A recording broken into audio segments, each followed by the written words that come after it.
the tongues of most Americans anyway, the Lemba tribe in Africa. When was the first time you encountered the Lemba, Dr. Parfit? Well, it would have been about 20 years ago. I'd just written a book about the Ethiopian Jews, the Falashas, and I was invited to go down to Johannesburg to give a talk. And at the back of the hall where I was talking, there was some black people wearing, Jewish skull caps, yarmulkes. And I kind of wandered over afterwards, had a chat with them, and they explained that they were members of the Lemba tribe, that they were Jewish, that they'd come to Africa hundreds or thousands of years before, and that they were very keen for me to go and visit them, which I did that very weekend. And at the end of the weekend, I was, very interested and thought that maybe there was something in their claims, because there were so many things about their customs and rituals which did appear to be, to me anyway, to be at least Semitic.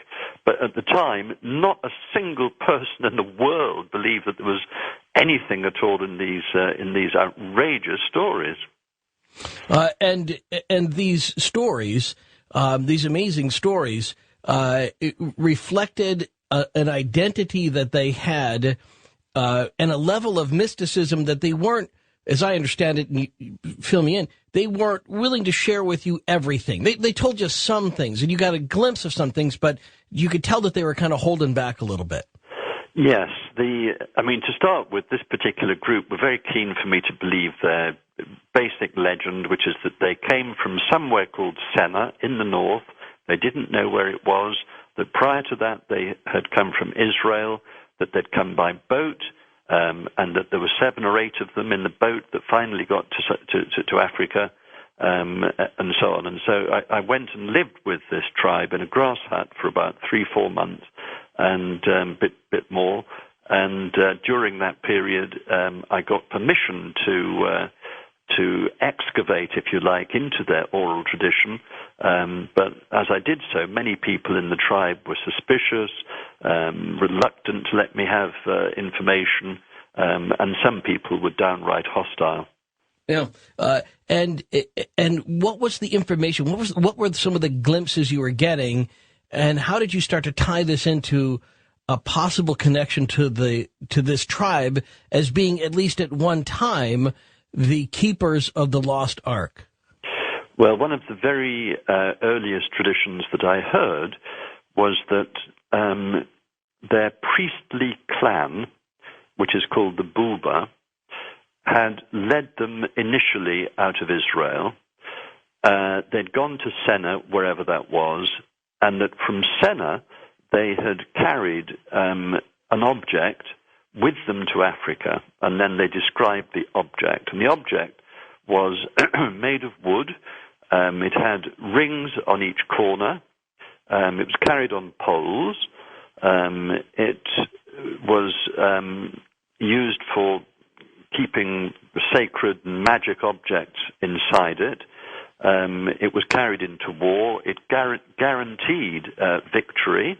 It was associated with noise, explosions, and fire.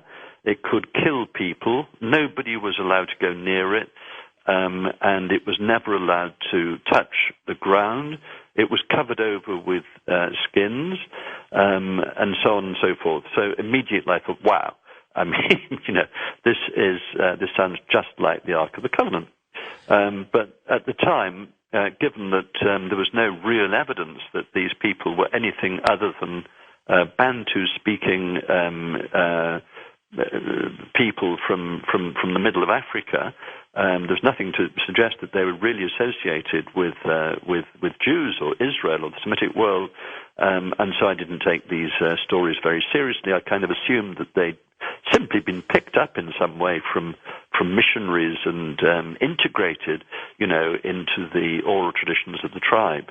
And it was only much later that something happened that made me change my mind. Well, and I want more on that in a second, but there were some dissimilarities too, wasn't there, in the way in which they were describing this thing which had been carried by their priests?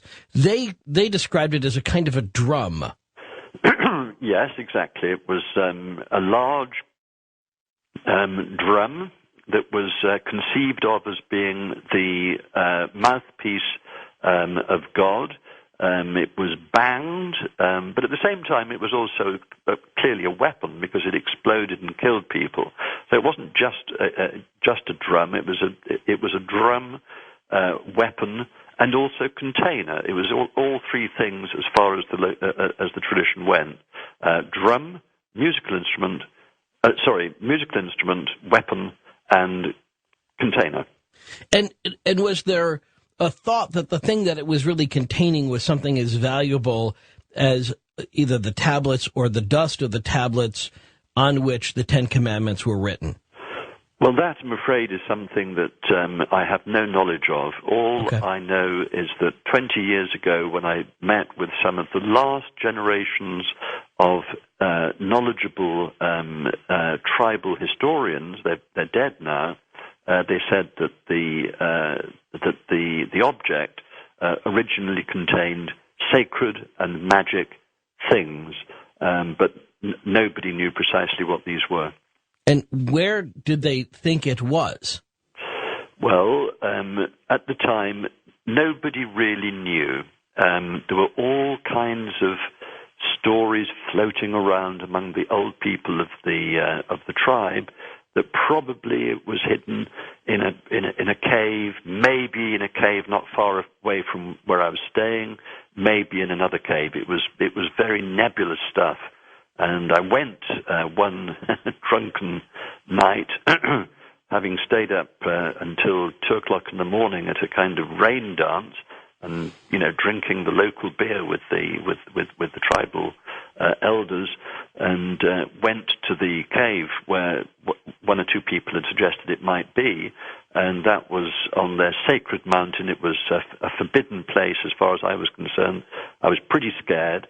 But when you've had a few drinks, Dutch courage. Yeah, exactly. Little liquid courage, right? Exactly. And that's the night you got punched in the face. Yeah, I got punched in the face because I kind of got carried away, and I was in this hut, a big hut, the chief's hut. Everybody was drinking, dancing, invoking the ancestors. And, there were women stripping off, they were, naked or half naked. And somebody said, take your shirt off, so I took my shirt off and started dancing away. And there were all these women pounding away on these incredible drums. And there was a horn being blown, and everybody was kind of going into a sort of trance. It was an extraordinarily electric kind of moment. And so I take my shirt off and dancing away. And then somebody came and whispered in my ear, I think you're getting, it's time for you to go. The ancestors are coming among us. They wouldn't want a white man to be here. It's going to be dangerous, too dangerous for you. Please leave. I didn't fully understand what they were saying. In any case, I wasn't interested. I wanted to be there. And then somebody came up to me. In fact, one of the wives of the chief, she was topless, good-looking woman, quite well, strongly built, and she socked me one in the jaw, and I was out of action for a few seconds, and then I was kind of dragged out. And they punched you just to say, like, okay, this is where you exit. This is where. But at the same time, I thought this was interesting that even their name implies that somewhere back in their history, they were associated with being white people. Is that right? Yes, I mean, it's absolutely true. They always refer to themselves, even though they were as black as anybody else is in that region of Africa, as the white men who came from Senna. And one of the things that kind of, supported their tradition in a way was that very occasionally you'd see, a face which looked kind of more European or Middle Eastern, and occasionally, blue eyes, which is pretty unusual among other tribes. And there were one or two tribal names which seemed to be Semitic. One of these was Sadiki, which sounds very much like a Hebrew or Arabic word, and there were quite a number of that sort. Yeah, very interesting. So before we get to the calls, and people are going to be so mad because usually we're taking calls already by this point, but I'm being selfish with Dr. Tudor Parfit. But let's give them a little bit of the payoff here for the book, The Lost Ark of the Covenant, because there's been a lot of theories about what the Ark is or where it is or whatever, but you make a case for the remnants of this drum, and where is it, and how do we think it got to where it comes to be cataloged? Well, you see,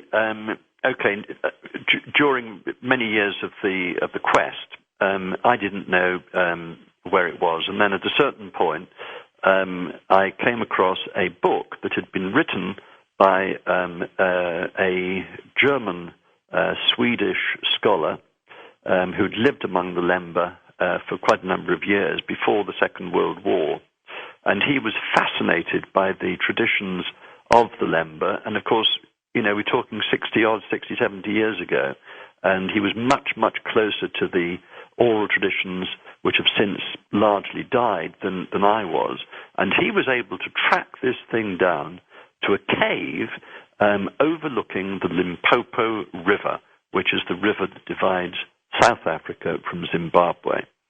And he wrote a book about it, a very scholarly book written in German. He photographed it in a black and white plate at the beginning of the book, and then he placed it in one of the museums in what was then called Rhodesia. It was called Zimbabwe after independence, and that was in Bulawayo, the second city of Zimbabwe.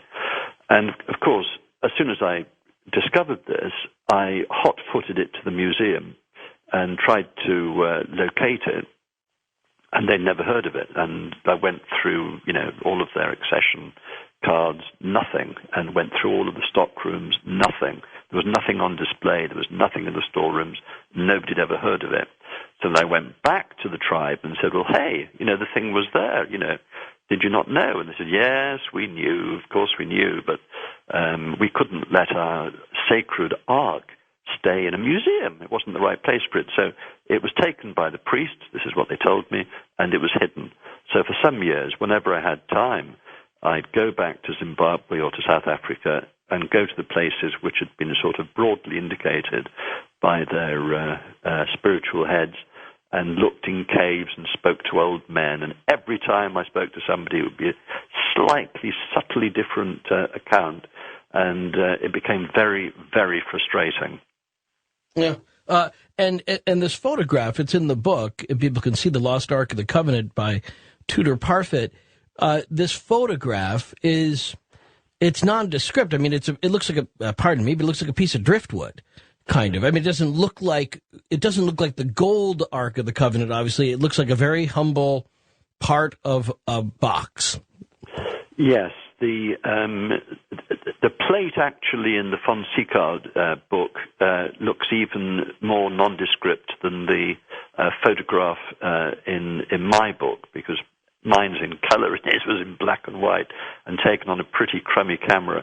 But yes, it looks like a humble object, which is what I believe the Ark of the Covenant was. It was built by an individual who was an ex-slave halfway up a mountain, according to the biblical account, and there's no reason at all to suppose that it was anything fancy. It had certain powers. There was a technology associated with it, but there's no reason at all to suppose that the description in the book of Exodus is anything other than a vain attempt to make it look fancy and grand, like the object owned by the neighboring states. But the God of Israel was never like that.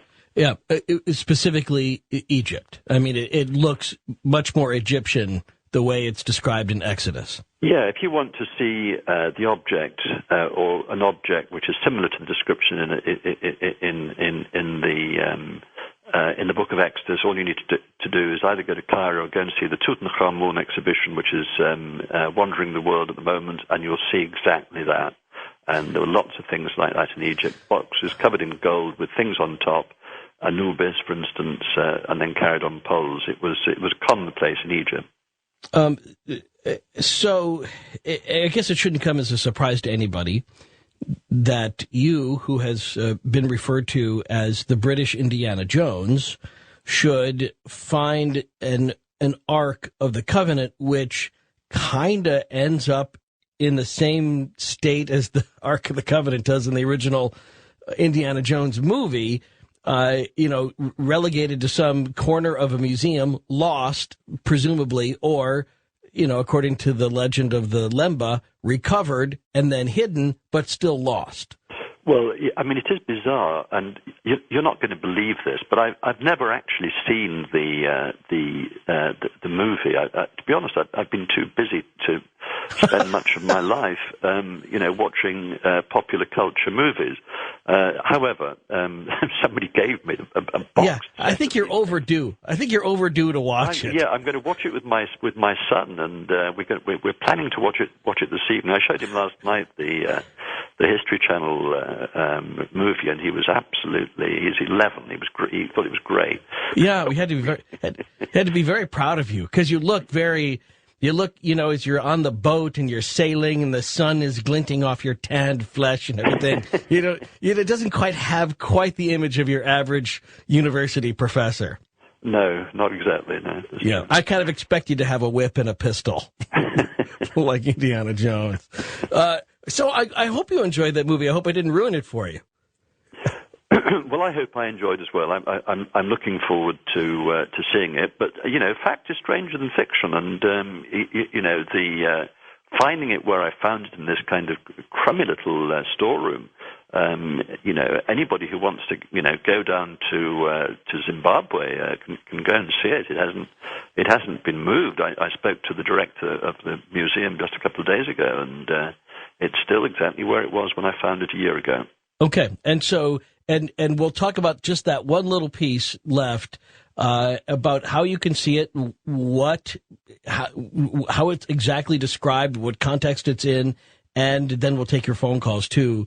I know there's so many people who are going to have questions about the Ark of the Covenant, Dr. Tudor Parfit, and the one of many books that are out on the subject. Also, take a look at the book on the Lost Tribes of Israel, too, because that material is just fascinating. Oh, and when we come back, I want to ask you about, because you live in the south of France, you're kind of in Templar area, aren't you? Yes, that's right, and surrounded by sites which, according to Templar fans, are associated with the Lost Temple treasure, with Chateau Lorraine, and Lost Ark of the Covenant and all that kind of stuff.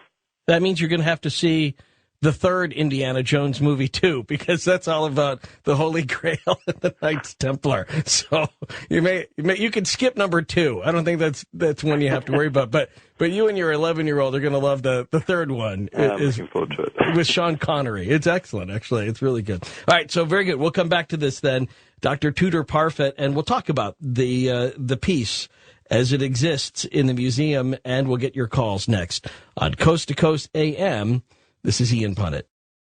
Well, as I gave away the ending of the Indiana Jones and his search for the Ark of the Covenant in the first movie to Dr. Tudor Parfit, he also has told me a little bit more about the book than I had read yet. So we'll find out exactly what the status is for the Lost Ark of the Covenant that he has discovered, where you could see it too, if you were so inclined, and a little bit about where he lives, what part of France he lives in, and some of the mysteries there. I'm curious whether there are any lost tribes of Israel stories in that part of the country, too, as it also, of course, became more famous for being the place where the lost part of the Jesus story is rediscovered. Next on Coast to Coast AM, this is Ian Punnett. So, glad you skipped ahead a little bit for me in my reading of the book. I didn't have time to finish, and I appreciate this. What is the status right now, then, of the piece of wood that was photographed, as you say, about 60 years ago, and you went originally looking for in Zimbabwe? If I may, Ian, I'd just like to just fill in a piece of the... I'll come to that in a second. I'd just like to fill in the critical piece of puzzle here, because otherwise people are going to think that I'm a complete charlatan. Okay, we've got this tribe in Central Africa, and we've proved eventually were able to prove that genetically this black African tribe is indeed on the male side from the Middle East. That's the first point. The second point is that they have a priestly clan whose job it was to look after this thing which exists in their oral traditions, which seems to be like the Ark of the Covenant. The clan is called the Buba, and we did genetic testing on this Buba clan, and this was done by some of the best geneticists in the world. It was published in the best American, genetics journal. It's absolute hard science.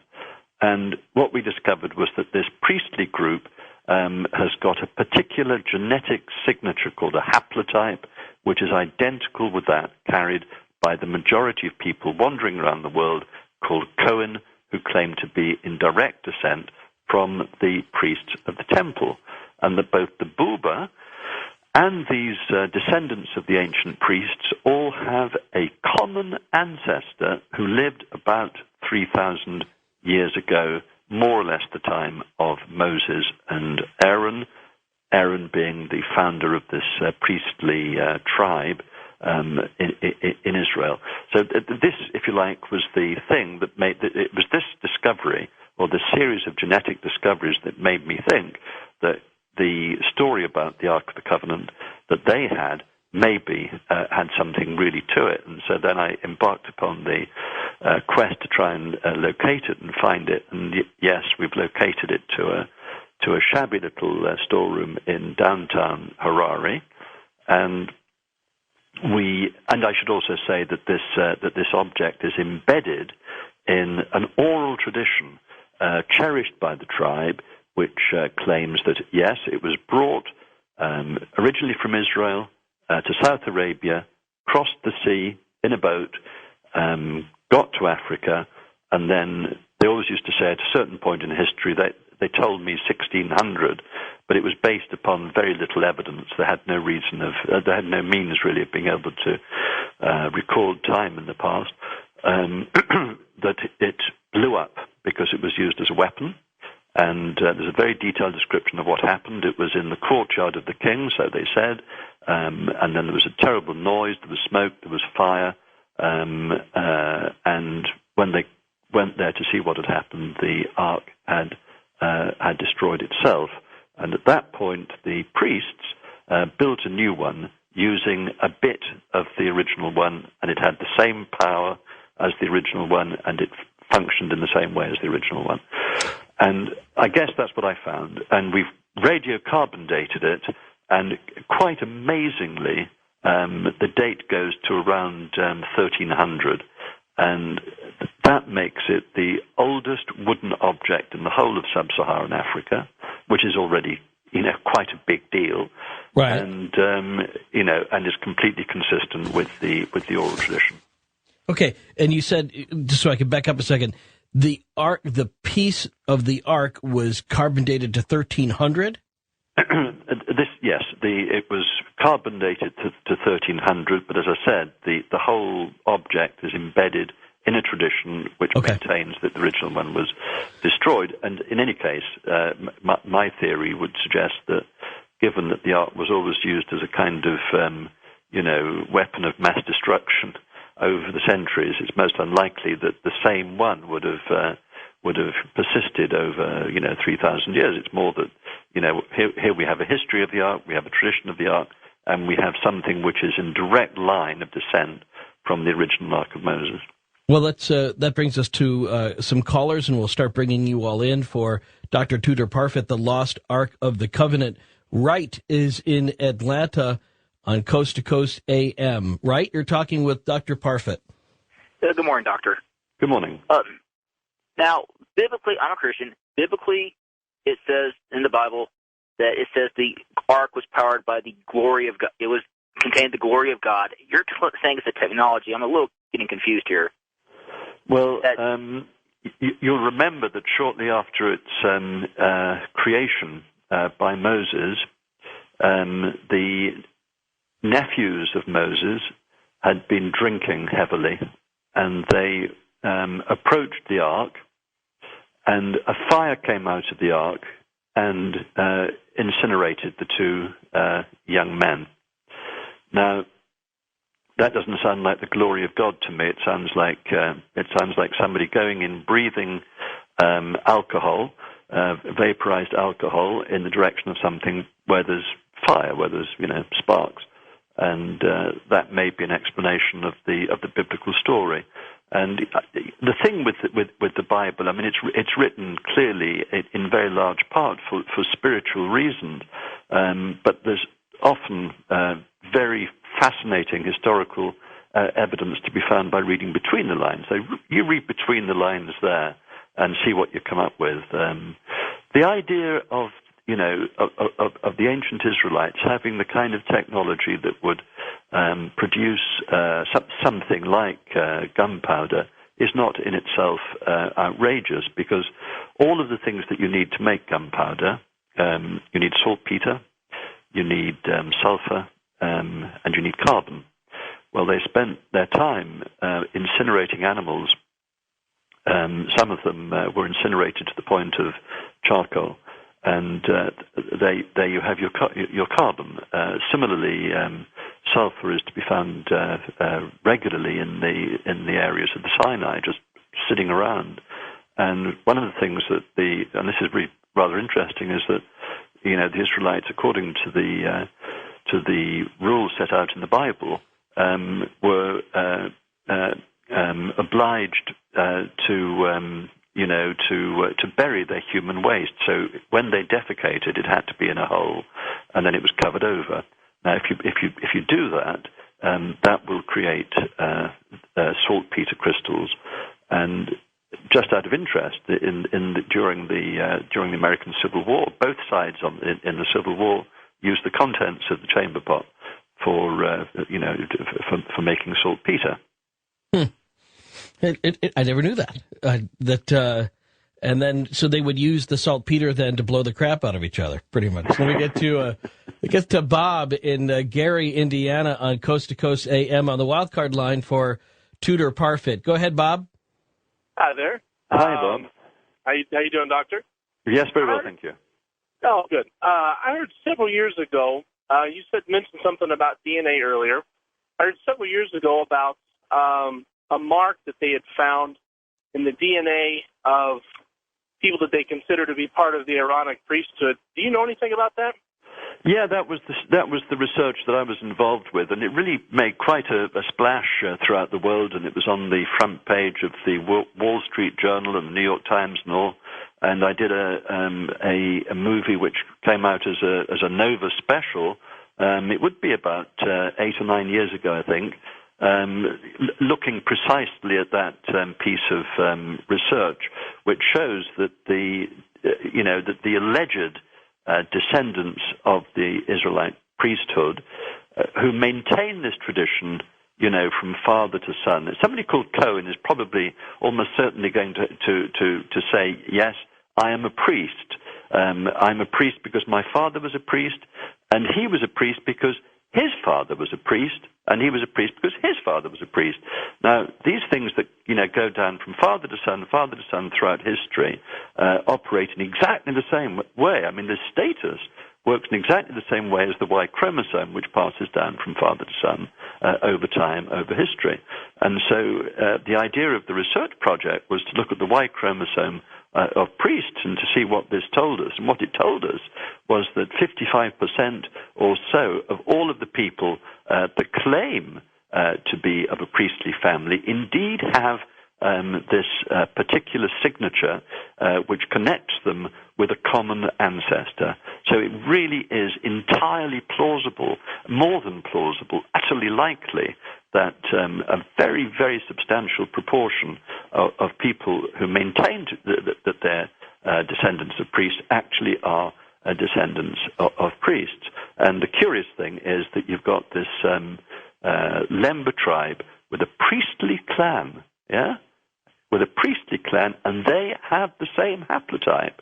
And this priestly clan maintain the tradition that they have brought the Ark of the Covenant from Israel hundreds or thousands of years ago. It's a lot of coincidences, perhaps. Yeah. Why them? Why were they chosen to carry it out of Jordan and take it to a safe place in Africa? Unfortunately, we don't. There is not evidence, hanging around, floating around for every single step on its journey, and part of it clearly is fairly speculative. However, what I came up with was some very, very interesting Arabic documentation giving a kind of new history of the Ark from an Arab and even from an Islamic perspective, and it suggests that the Ark went to Jordan, came down as far as Mecca, where it was at the time of the Prophet Muhammad, and then there are further suggestions in the material that it went south to Yemen. And these are really very detailed. It was passed on from family to family to family to family, and we don't know anything really about the families. Maybe there's further research that will elucidate this, but for the moment I don't know very much about the families. But all I can say is that at a certain point, the stories and the legends and the histories seem to coincide with that of the Lemba, who came from a place that they said was called Senna, and which I have identified as being a little place, probably once in history a big place, in the Hadramaut Valley, which is more or less in the middle of the desert called the Empty Quarter, and it was destroyed more or less as a viable place to live probably about 1,000 years ago when there was a great dam there that cracked, and then the Lemba almost certainly went to Africa, and there are ways of demonstrating that their story is true. Right. Right, I could so see that. I didn't mean to stop you. I was just agreeing with you. Yeah. But there's a couple of the callers that want to get in on this too. So let me grab Al before the top of the hour, and then I'll just promise you we have another hour of calls coming on Coast to Coast AM for Dr. Tudor Parfit. Al is in Northridge, California, on Coast to Coast AM. Al, you're talking with Tudor Parfit. Hi, Al. Al, go ahead, Al. Al once, Al twice. So sorry. Let me get to Sandy, who's in Boise on Coast to Coast AM for Dr. Tudor Parfit. Sandy? Yes. I saw your special on the History Channel. Yeah. And I was just fascinated by it. It was so neat. And when they lowered the drum from the shelf in this little tiny museum, I thought, wow, how neat, how God works in such humble ways. But what I wanted to ask you was, have you been contacted by the Israeli people, or especially the Jewish priesthood and the hierarchy? I don't sure, know that much or for the Israeli Antiquities Authority, for that matter, yes, too. I was interested in that. Dr. Parfit? Well, my book, The Lost Ark of the Covenant, is about to be published in Hebrew, and I guess at that point it will maybe come more to the attention of the Israeli authorities. But over time, I have had a good deal to do with the various groups in Israel, and particularly priestly groups who are interested in the idea of rebuilding the Third Temple, and they were able to use and do use the technology that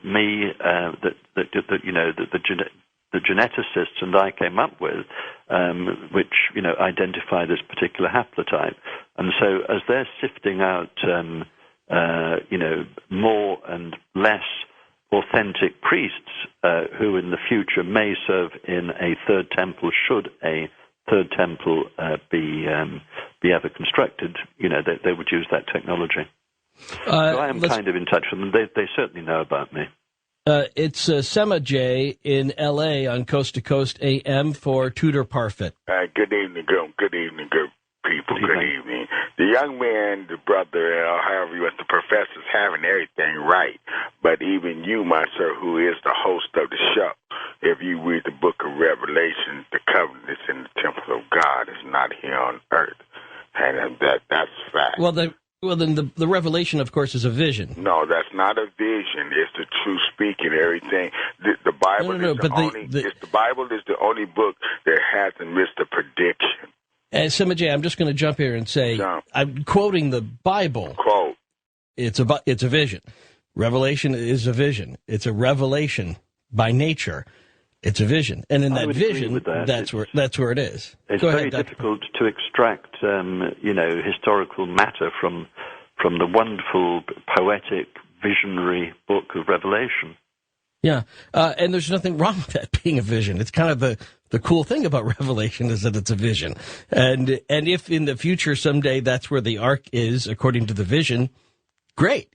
But right now, according to Dr. Parfit, at least this piece of it can still be viewed. Now, in what context is it presented? This is the part of your History Channel special I missed because I eventually had to get to bed in order to get up early on Monday morning. So I didn't catch this one part. How do they frame it? What exactly do they call it there? Is it for the tourists? The truth of the matter is this, that filming or doing anything in Zimbabwe, which is a police state of the worst sort, patrolled by Mr. Mugabe's thugs, is a very dangerous and very difficult thing to do. And so from the outset, I had to be extremely circumspect in my dealings with the authorities, including the museum authorities. And so, I simply said, well, this is an object which has got some significance for a tribe, and I'm a scholar, I want to see it. They were very, very helpful and very courteous initially. But as my conviction grew that this was the Ark of the Covenant, it did not seem a good idea to share that, because I just wanted to keep a low profile, get there, get my information, do my movie. And even that, actually, in the final analysis, did not prove entirely possible, because I was told that even for the purposes of filming this object, if I set foot on the Zimbabwe soil, I'd be put in prison. So the whole situation down there is really awful, and they're just coming up to elections. My great fear is that Mr. Mugabe or one of his thugs will steal it from the museum and sell it on the market or something. And on eBay, we'll see the Ark of the Covenant. Hang on, another hour ahead. Dr. Tudor Parfit has found the lost Ark of the Covenant on Coast to Coast AM. Dr. Tudor Parfit, The Lost Ark of the Covenant, his new book. You can link up to him through coasttocoastam.com. Remember, I'll be on tomorrow night, too, on Sunday night, talking about the brain and why are some people creative and other people aren't. What is it about the vagaries of the human brain that allows for one person who has seemingly the same genetic makeup to be able to, say, design the Cathedral of Notre Dame, and other people can't even plug in a VCR. So, I mean, we'll go through this a little bit with somebody who's been studying it, and we'll find out how we can improve your brain too tomorrow night on Coast to Coast AM. But we're just getting to some of the best questions still yet to come on the lost Ark of the Covenant, found after 2,500 years, and we'll hear a little bit more about the story. And I want to ask Dr. Tudor Parfit coming up about some of the other things he's working on right now. What's in the pipeline, as it were, for his future books and some of the other discoveries he's made along the way as he was nailing down this on Coast to Coast AM. This is Ian Punnett. And let's go with who's been waiting the longest. I believe that's Derek in Calgary on Coast to Coast AM for Dr. Tudor Parfit, the discoverer of the lost Ark of the Covenant. Derek? Good evening, gentlemen, or good morning. Oh, yeah, by the way, we've got great northern lights tonight, Ian. Oh, do you really? Oh, I'll have to run outside, take a look. I was just wondering, the power of the Ark of the Covenant. At some places there's uranium or thorium ores, somewhere in some areas in northern Africa. And I was just wondering if they had an alpha-like emitting source, something like thorium or, its decay product, that could have powered or, helped to power the Ark of the Covenant. Well, anything anything is possible. I would imagine that probably requires technology that they could hardly have had. I think it's much more sensible to think in terms of very basic technologies, which were stumbled on, if you like, by the people who looked after the Ark, the priests. And at a certain point in history, no doubt, that technology might have been lost. I mean, if you think of the Ark going into battle against the Philistines and being captured, it wasn't some kind of, incredibly surefire weapon. It was something that worked sometimes and didn't work, I guess, others. Maybe if it was too damp, perhaps it didn't fully function. And the same kind of technology was to be found in Africa, and the oral tradition of the tribe I've been looking at is very detailed when it comes to the kinds of things that it could do, and it wouldn't suggest anything of that degree of either sophistication or power. All sorts of things, could account for the tales, but I'm quite sure that, something that can make a big noise, something that can make smoke, something that can make some sort of explosion. These are the things that, on the basis of looking at the texts and listening to the oral traditions, would seem to me to make the best sense. But I do know that there are lots of theories out there which try to explain the power of the Ark through various physical phenomena. Right. Joe may have a question in that line too. Joe's in Charleston, South Carolina, on Coast to Coast AM for Dr. Tudor Parfit. Joe? Yes, the question is, why didn't the Jews then scale this technology to defend the Jewish state?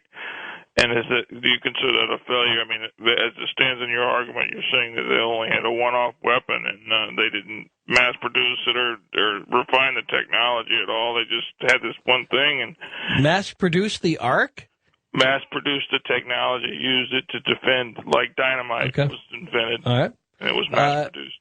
A thought on that, then, Dr. Parfit? Yeah, no, I think that's a really interesting, very excellent, interesting question. And my kind of feeling here is that there was a period in its life when the Ark was, it was active. It was wandering around with the armies. It was doing things. It was peripatetic, and then it was incarcerated in the temple. And during the whole period from Solomon right through to the destruction of the first temple, you don't really hear anything at all about it being used or doing anything particularly remarkable.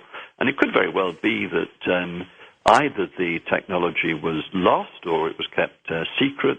Anyway, it wasn't used. It seems, however, to crop up much later, because the Arab accounts certainly suggest that the Ark was doing things. It was peripatetic. It went into battle. It was used in battles between the Arabs and the Jews. We don't know much about this, but we do know that there were battles between the Jews and the Arabs round about the time of the Prophet Muhammad. Well, and yet I believe the Ark is only mentioned once in the Quran, isn't it? I mean, they don't talk about it a lot. No, it's only mentioned once in the Quran, but it's mentioned a good deal in a lot of the early Islamic literature, kind of historical literature. But yes, it's only mentioned once in the Quran. Do they mention in the other Islamic literature? Do they talk about it passing through Yemen? I mean, do they talk about it on its way down to Africa? They don't say anything about it going down to Africa, but they certainly take it into the Yemen, and there's a very, very detailed account of how it passes from one tribe to another, and from one family to another, and these are Yemenite families, and it's really very, very detailed. We've got a timeline as well, because according to these accounts, it was hidden in a cave somewhere near Mecca. And that was apparently it was still in Mecca apparently at the time of the Prophet Muhammad. So we're talking, 6th, 7th century. It was there, and then it moved subsequently down to Arabia, Arabia. Sorry. Let's get Robert in Florida on Coast to Coast AM for Dr. Tudor Parfit. Robert? Good morning, gentlemen. I was wondering if the doctor had ever read the book called The Iron Curtain Over America by John Beatty. This book was commissioned by President Roosevelt, and it took about 7 or 8 years for the investigation. It's one of the most highly documented books, and it certainly approves of much of what you are saying, Doctor. I haven't read the book. I don't know of it, I'm afraid. How does it approve of it? What do you explain that? The book has been effectively burned, you might say, because I went to the Library of Congress, and it is not there, and the file cards are missing.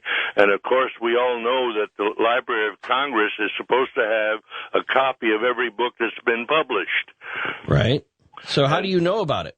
Well, I was teaching the military for about 20 years, and I was teaching graduate West Point officers, and one of them, I don't know where he found the time, found the book in the library, and the book had been donated by a retired doctor who lived across the lake from me, and he gave me a copy, and I gave a copy to a radio station announcer, and I don't know if he ever read it or not.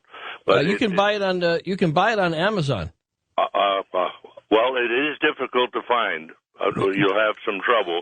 I'm just telling you right now, they have 19 copies of it on Amazon. They do. Iron Curtain Over America by John Beatty. Wonderful. That's all I have to say. By the way, a capacitor of the size of the Ark of the Covenant, if charged, would kill anybody that got near it. Yeah, that's another possibility. That's true. Very good. Thank you, Robert. Amazon.com. You can get it as low as $8.98. So it's an amazing thing, the internet, isn't it? Yeah, I mean, since I've been sitting here for the last couple of hours, I've had 100 emails as a result of talking to you on the show from people all over the United States. It's quite good. Well, I have no doubt you have probably sold 10 times that in the number of books, and I really mean that. I mean and I think it's such a fascinating book, and I can't recommend it enough. I'm not doing your story justice because you go through. You have some narrow escapes. You're almost killed. You have there's some adventures along the way here that the average scholarly book doesn't usually have. Well, that's one of the things that everybody's kind of bringing up, because a lot of people have actually bought the book and they've read it and they're just writing to say, well, I can't put the book down and all this kind of stuff. It's very flattering and very nice. It should be. But it's true that there were lots of adventures on the road, yeah. Mike is in Sacramento on Coast to Coast AM for Dr. Tudor Parfit. Mike? Ian, why do you have to make the declaration that Mr. Parfit has absolutely found the Ark of the Covenant? I think that you seem to be, rather soft. Okay. If you were hosting the show, Mike, what would you, knowing that you've invited somebody on as a guest, how would you treat them? Well, I would search for the truth. Okay. Well, if you don't think I'm doing that, how would you do that? Well, Mr. Parfit, he dismisses the biblical accounts. The Ark is mentioned throughout the Bible in specific detail, but he does seem to quote from the Bible when it supports his particular theories.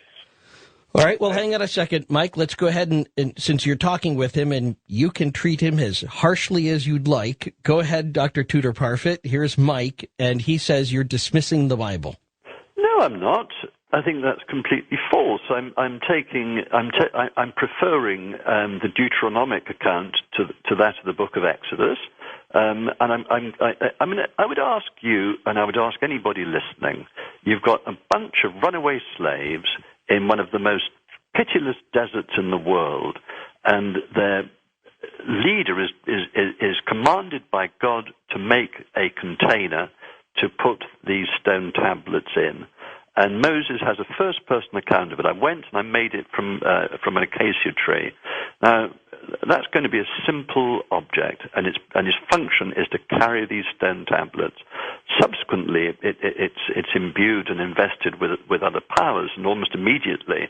So Well, it's the power of Elohim that empowers this. It's not this thing that has the power. See, well, you don't really believe the scriptures. I disagree. You don't really understand the scriptures. No, I think if you you're read blinded the text, by your personal ambition, Mike, intellectual pride. This is constructive criticism. Mike, it's not constructive. But here, let's go ahead for that's actually, just so you know. I mean, that's not what's called. Mike, hang on a second, Mike. You got to be in a dialogue if you want to show a better way to do it, because otherwise what you do, and here's what you're modeling as a person of faith, is you bring somebody onto a show and then attack them. And so I don't do that. And to me, Mike, had 2 hours to explain his view. Mike, you're being rude again. And if you're being rude in the name of God, you miss the point. So if you'd like to give him a chance to respond, let's do that. But let's not just keep talking over people in a sense that you have the superior moral authority to do that. That surely is not my intent. Then let him then be in dialogue and don't insult and then run away from it. So let him speak and then you can talk. Fair enough? I'd just like to say that I was brought up as an evangelical Baptist. I was brought up on these stories, and I know the Bible as well as most people. I studied biblical Hebrew at the University of Oxford. I know the text quite well, and I am convinced that in order to really understand what the Old Testament is about, you have to read between the lines. You have to get it where you can get it, because it wasn't written, by one person at one time, calling upon all of the resources of massive libraries. It's a complicated and sophisticated and difficult text, and we have to use our intelligence, God-given, our imagination, God-given, to understand it. Fair enough, Mike? Well, I think that there should be a differentiation between knowledge and understanding. Okay, and you believe you have which? Well, only God can impart true understanding. Okay, well, fair enough. We'll agree on that. And then God didn't give me that true understanding. Okay. Brad is in Kentucky on Coast to Coast AM for Dr. Tudor Parfit. Brad? Good morning, Ian. Morning. I got a quick question. Caller a few back probably asked questions similar to mine. I believe in everything that Doctor's saying and all. Maybe he can answer this question for me. Why wouldn't the Ark of the Covenant, with all the powers that it has, be used to fight evils on the earth? I mean, and especially, and why wouldn't these people that have this thing, why wouldn't they be more powerful than they are? Maybe it's a question nobody can answer, but Dr. Parfit, do you want to take a shot at it? Yeah, I think in its present state, it's separated and disassociated from the technology that used to form part of it, and it's, if you like, out of context. Once upon a time, I have no doubt it was a very powerful thing. And when I discovered it, I mean, it was a very, very weird, strange moment in this shabby little store place, because the attendants there brought it out. I immediately was able to recognize it because of a particular pattern which is mentioned in the Bible in a slightly different context on the side. And I was looking at it. There was a beam of sunshine that came through this the window. It illuminated in a rather strange way, and I kind of all of a sudden felt that I was in the presence of something which transcended, pure rationality or logic. I couldn't understand why I felt the way I did. I couldn't understand why it was that it looked exactly in the way that it did. And then I was looking down at my feet, and I'd had a pretty serious operation a few years ago, and all of a sudden I saw blood, and my first reaction was, my God, this blood is coming from me. And it pretty much covered the floor. It was a strange moment. It turned out that one of the attendants had cut his hand on it. But one couldn't see why, because there was no metal attached to it. It was simply wood. But anyway, that was the situation, the strange encounter. Yeah, very strange encounter. It just adds to the many that are in the book, The Lost Ark of the Covenant. Jay is in Erie, Pennsylvania, on Coast to Coast AM. Go ahead, Jay. Thank you very much, gentlemen. Excellent show. Doctor, there have been ancient tablets found in America, in North America, with, I believe, Phoenician script on it. Do you have any information about that? And do you have any information about the origins of American Indians migrating from, or their ancestors being of African descent? Yeah, no, that's a really interesting question. And in the 19th century, there were the newspapers were full of the discoveries of either ancient Israelite or ancient Phoenician coins in different parts of the United States. And this was associated with the idea that the American Indians were originally, the lost tribes of Israel who'd crossed over from Europe. At some point in the remote past. To be honest, I don't think that these have ever been authenticated, and I don't believe in the theory. But what underlies the theory is fascinating. That we're looking for ways of explaining what people are doing in different parts of the world, and the theory of the lost tribes of Israel is a kind of catch-all theory, which helps us to place people and put them in a context. Well, in fact, I want to put a previous guest's theory in a context for you. I'd love to hear how you would respond to something said by our friend Glenn Kimball, who's on the show frequently, who loves stories of the Ark. And then I have to ask Dr. Tudor Parfit, what's coming up? What is he looking into? What is he working on next on Coast to Coast AM? This is Ian Punnett. Mysteries of the Brain tomorrow night on Coast to Coast AM. Why are some people creative and other people aren't? Could there be a formula? Is there a way to map creativity in a brain like you might, say, map muscle mass in a successful athlete? We'll talk about that tomorrow night with somebody who is a brain, I wouldn't say researcher, it would be not enough a brain explorer, a brain spelunker. That's all I'll tell you for now until tomorrow night. But back to wrap up a great show, and so grateful for the time we have from Dr. Tudor Parfit, The Lost Ark of the Covenant. He says he's found it, and he found it in Zimbabwe. It's a terrific book, and yet I'm curious about the other things he's working on while we clear up our questions with you next on Coast to Coast AM. This is Ian Punnett. Nancy's been hanging on the longest. Let's start with her on Coast to Coast AM for Dr. Tudor Parfit. Nancy? Yes, greetings, Ian and Dr. Parfit. I'm enjoying the program very much tonight. Thank you. I was going to ask a question about an account that I had heard. My dad is a minister. He told me many years ago he had read a story that involved several scientists who had built a replica of the Ark of the Covenant using pure gold. They discovered it was generating a power that kept building so much that they became afraid of it and finally had to destroy it. And I was wondering if Dr. Parfit had ever run across that account. Well, I have more or less, because there was a book published not very long ago, which again was looking at the particular power of gold to, generate this kind of power.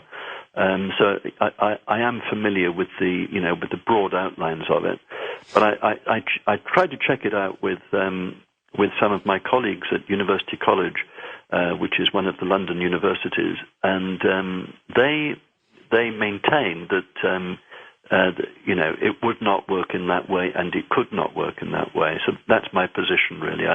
In any event, for reasons which I've already explained, I don't really think that in its first manifestation it was necessarily gold covered. It make, if nothing else, it would make an interesting show on the History Channel.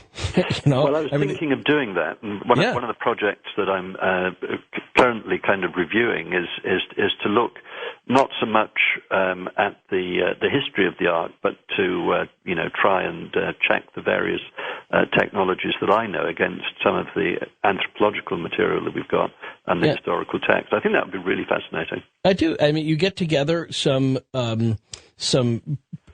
priests from, that would be related to the temple priests of Israel. You get maybe bring the Lemba in, and you create the exact Ark of the Covenant as it's laid out in Exodus, and then create, as best a guess might be, what the Ark of the Covenant might be as described, as little as it is in Deuteronomy.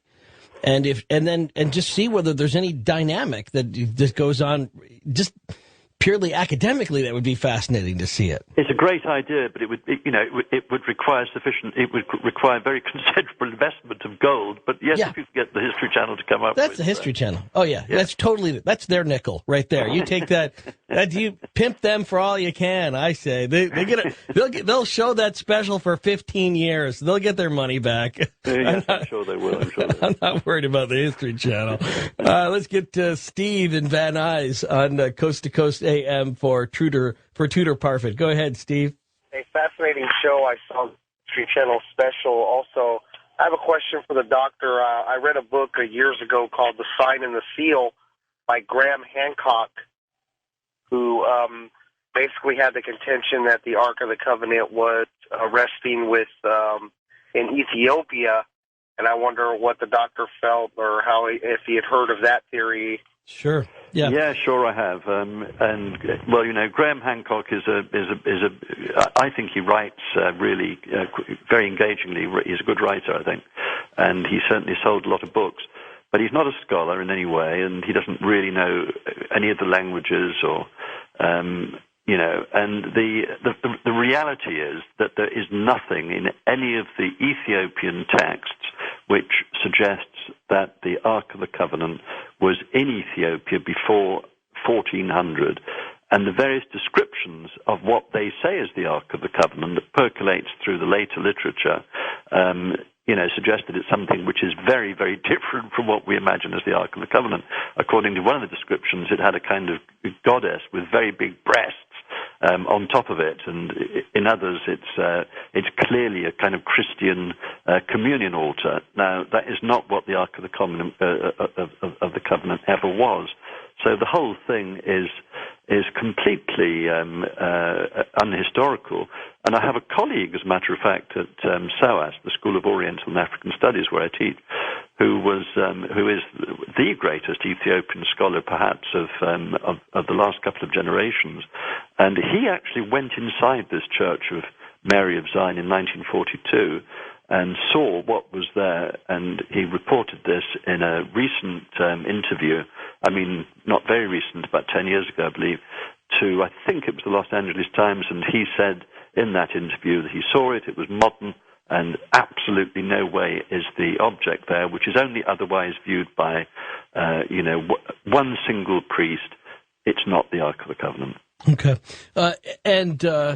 And so I have to ask you then, what else are you up to? Well, it seems like so much of your research dovetails into something else, right? I mean, even reading this book, we're hearing, snippets of your other research that led you to this point. What did you pick up along the way in this most recent adventure that's leading to what you're doing next?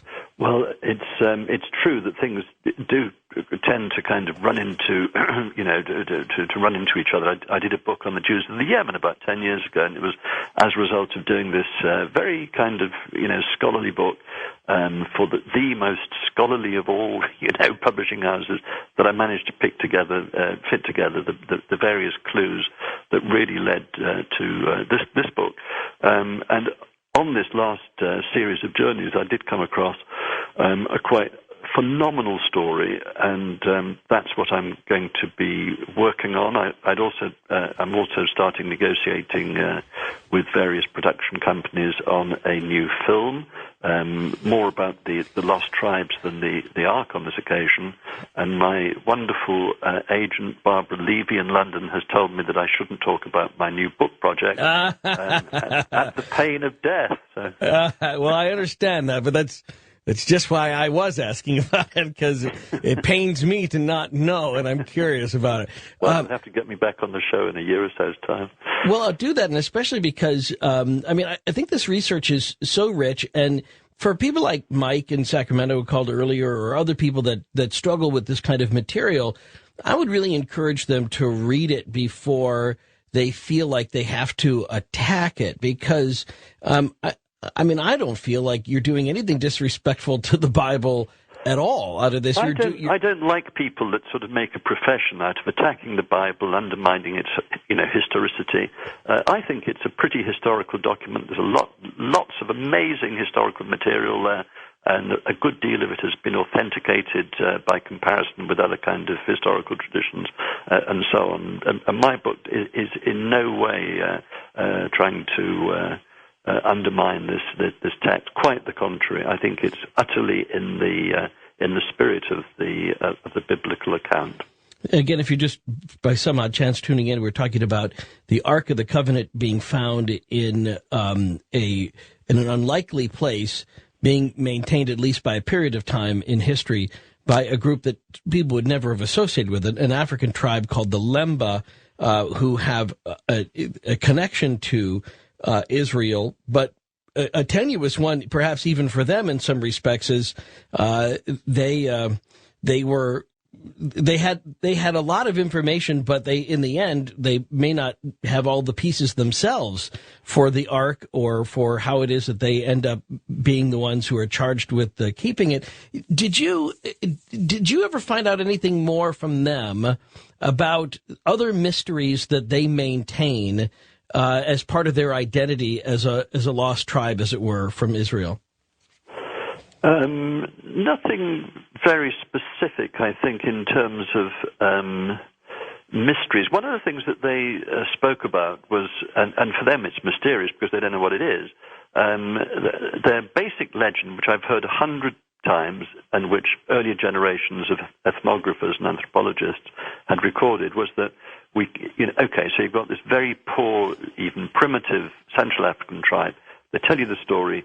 We came from Senna and we crossed Pusela, and then we came to Africa, and then they did various things, including building a great stone city. Now, the Pusela thing was interesting because in the Yemen, I think I kind of identified what Pusela was, but probably even richer is the connection with the great stone city, because one of the great archaeological mysteries of all time is who built the Great Zimbabwe ruins. The Great Zimbabwe ruins are the biggest monolithic, stone building cultural artifact in the whole of Africa, south of the northern part, where, of course, you've got Roman ruins and all that, and the pyramids. But in sub-Saharan Africa, this is the thing, and it's an amazing thing to go and see, and I would encourage people to go and see it. And the likely association of this tribe with that ruin is entirely likely, because I've dated their arrival with the Ark of the Covenant to about 1000 AD, and we know that precisely is the point at which this civilization started building in stone. Similarly, the radiocarbon dating, which gives us an idea of the time of the destruction of the original ark upon which this one was based, is between 1300 and 1350, and that is the time when that civilization came to an end. I'll be darned. And that's something even they don't. I mean, they're not saying, "Oh, remember when we built the stone city?" I mean, do they think they don't have that? No, I mean, they kind of, sort of say that they were involved with the Great Zimbabwe, but they don't really have any hard facts. They just said we built a stone city, and then we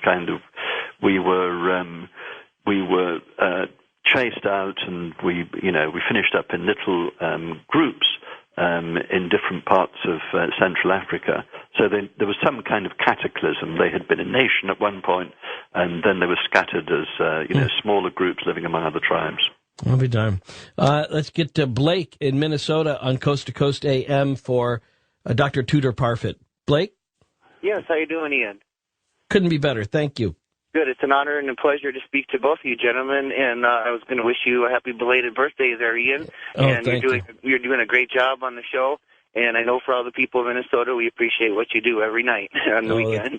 That's nice of you. Thank you. Yeah, and my quick question to the doctor is, have you seen the story of Indiana Jones and the Lost Ark is mentioned in those movies, of course, but does that relate anything to what the story goes, where it may be, and is it maybe in the Temple Mount in Jerusalem? There is a theory too. So, you know what, Blake, I'm gonna put you on hold here for a second so you can hear the answer because you missed it earlier. Dr. Tudor Parfit hasn't actually seen Indiana Jones yet, or the Ark. That will be interesting to hear whether after you see it and you see how it's presented, I really would like a follow-up conversation about that sometime. Because I would be curious what you see that resonates with you and what doesn't. Well, I do know that according to that movie, it was removed from, that the Ark was taken out of Jerusalem in about 900 by by a pharaoh that attacked Jerusalem. That actually happened, but we have no knowledge of it ever arriving in Egypt, and we probably would have had knowledge of it arriving in Egypt had it been taken. And the Bible, anyway, in a very historical passage, refers to it being in Jerusalem much after that point. So it doesn't seem to be very likely. But the character of Indiana Jones too, I think you'll enjoy seeing, and especially perhaps maybe as Indiana Jones gets older in the series, maybe you can relate more to the older Indiana Jones as he's going through these adventures and he's not quite as nimble as he used to be as a young man. Dean is hanging on Coast to Coast AM for Dr. Tudor Parfit. Dean? Yes, hello. Hi, you may get the last question here. Go ahead. Hey, I was just thinking, I was pondering about this. The Ark of the Covenant, I believe, is something that might have been planted here by higher intelligence from some other planet, and it contains documents in it that dates back thousands and thousands of years ago, and it also dates to thousands and thousands of years into the future. So whoever actually finds this thing, they open it up, they're going to have thousands and thousands of years of technical advances, and whoever finds it, if they're smart enough, they will Well, I don't know about the alien part, but I sure like the theme of what you're suggesting there, and I'll frame it to Dr. Parfit this way. Yeah, if the person who finds the Ark of the Covenant is empowered, does that mean that now you rule the world because you found, again, a piece of the Ark of the Covenant? My world is my small chateau in the south of France. Yeah. And I rule it with a rod of marzipan. A rod of marzipan. I never thought about that, but, it kind of makes a good point about all of the legends of the power of the Ark. And obviously that's the theme of the first Indiana Jones movie as well, and all of the discussions we've been having. Was there ever a temptation on your part to get that and see whether you might be able to say, I don't know, take over Wales or something, or try out on a smaller country and see if you couldn't dominate them? Yeah, I wouldn't mind taking over Cuba, actually, but I like the sound of that. But yeah. No, I mean, seriously, I was when I first found it, I was certainly tempted to, offer them $500 and then simply cart it away. And I think, with the whole hoo-ha over the Jesus family tomb, the tomb was taken to New York, and it made a sort of huge splash and so on. So yeah, I was tempted to do that, and my innate morality prevented me from doing it, because it would have I could hardly have taken it away from the museum without telling the museum what it was. It would have been quite unethical. So for the moment, it's stuck there, and I'm concerned about and worried about it. Sure. And hope no harm comes to it. Well, very interesting, and hopefully all of this publicity will help the situation. Certainly a British explorer of your ilk 70 years ago would not have been so challenged on the ethical issue. That, I'm afraid, is entirely true. Yes. Yeah. So that brings us to the end of our time. And thank you so much. I imagine it's slightly longer than most radio interviews you've done, but you did it beautifully. It is, but I must say you were an amazingly good interviewer, and I really enjoyed your intelligence and your sensitivity. It was a great pleasure to do it. Thank you very much. Oh, you're very kind. Well, hopefully that means I can drag you back on when you finally will tell us what the new book is about, okay? All right, thank you. I'll be looking for you on the History Channel, Dr. Tudor Parfit. Again, the Lost Ark of the Covenant. You can link up to it there at the website at coasttocoastam.com. Buy it, read it. It's fascinating. I'm sure we'll be talking about it again in the future. And as you're heading into this day, I think now in every time zone, except for perhaps in Hawaii, we have sprung forward, right? If you're not listening to this on a replay. So remember your clocks, adjusting them an hour forward. Deus te amat. And I